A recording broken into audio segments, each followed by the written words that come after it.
he goes to serve food to this little 7-year-old boy dying of cancer.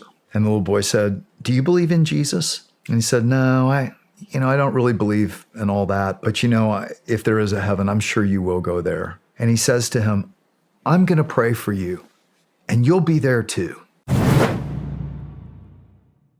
This CEO, he was a pharmaceutical executive and then a CEO of several biomedical companies. Again, these guys are like, they got a lot to lose. In fact, when he first read my book, Imagine Heaven, and he came to me and he was nervous about talking publicly about it because he was like, my career will be gone. Mm-hmm.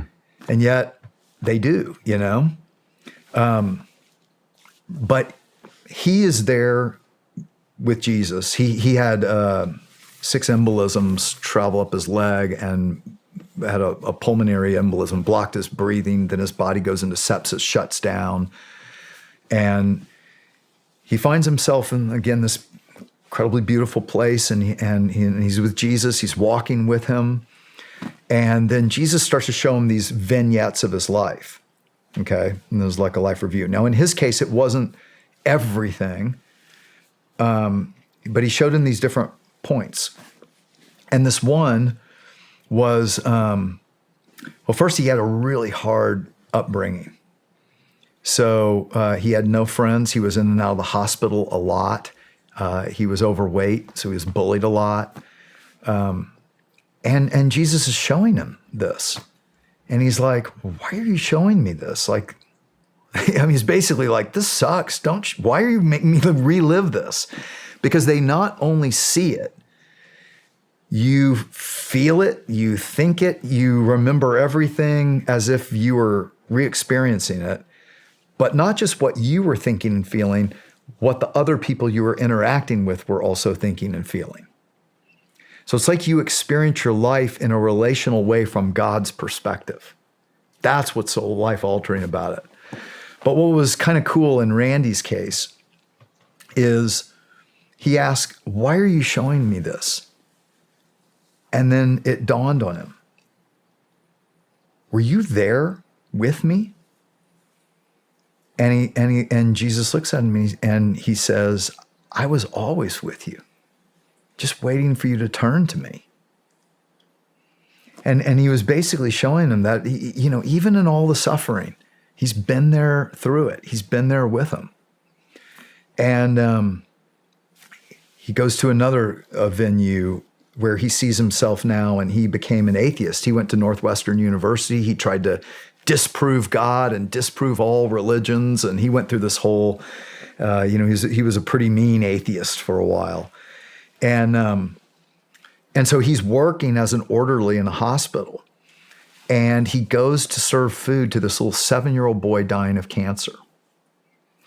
So this is Randy standing with Jesus in this heavenly experience, watching and experiencing this scene play out again.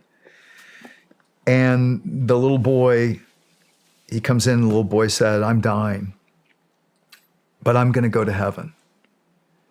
And Randy said, "Well, I'm really sorry, but if there is a heaven, I'm sure you will go there." And the little boy said, "Do you believe in Jesus?"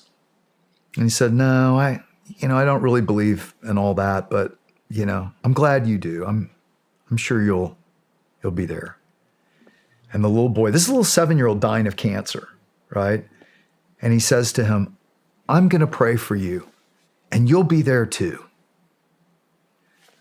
And Randy's standing there with Jesus in heaven, watching this little boy pray for him, who he didn't even know. And he realizes that God used even that in all the things of his life to get him there. Wow. And so the reliving these life reviews, what people commonly say to me is that it was their whole life. And like Dr. Mary Neal said, it was like my life was laid bare for all its good and all its bad. And so they're seeing this again. Now, here's the thing, Sean, is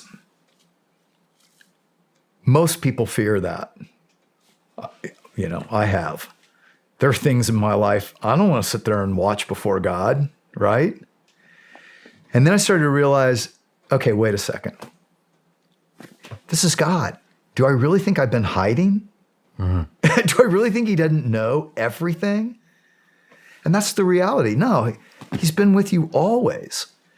And when you start to realize the character of God, that God cares about us, like you care for your little son, like I care for my daughter and son, my little granddaughters, more so, infinitesimally more so. And he has compassion and mercy, and he wants to help us. He's not a condemning. That's what Jesus said. I didn't come to condemn. I came to rescue. And so that's what near-death experiencers commonly say. They say, God was not judging me. I was judging myself. God was unconditionally loving me and supporting me through this, learning about my life. Why do you think humanity does put God in that box that we were discussing at the beginning, where it is judgment, rules? It's like I've always viewed him as an authority, like a disciplinary. The enforcer. You know? What? The cosmic cop. Yeah. The cosmic cop. Well, I like that one. Yeah, like my friend likes to say, we look at God like he's sitting up there, and he's just a little bit perturbed and angry and like, is anybody having fun down there? Well, cut it out. Get back to work. Yeah. Where did that come from? Nothing could be further from the truth. You know what the last thing Jesus said, his last night on earth before he knew he was going to be crucified? Which, by the way, I like to point out, he willingly took the bullet for us. It wasn't forced on him. He said, you could do nothing to me if it weren't the will of my Father in heaven. He took the bullet. And right before that night before, he said, this is in John chapter 15. He said, I've told you these things so that my joy would be in you and your joy would overflow.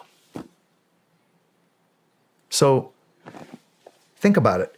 Everything we love about this life, every good thing, every beautiful thing, all the pleasures, all the adventures, all the competition. I'm a soccer player. I still play. I love it. Where do we think we got the ability to experience good things like that?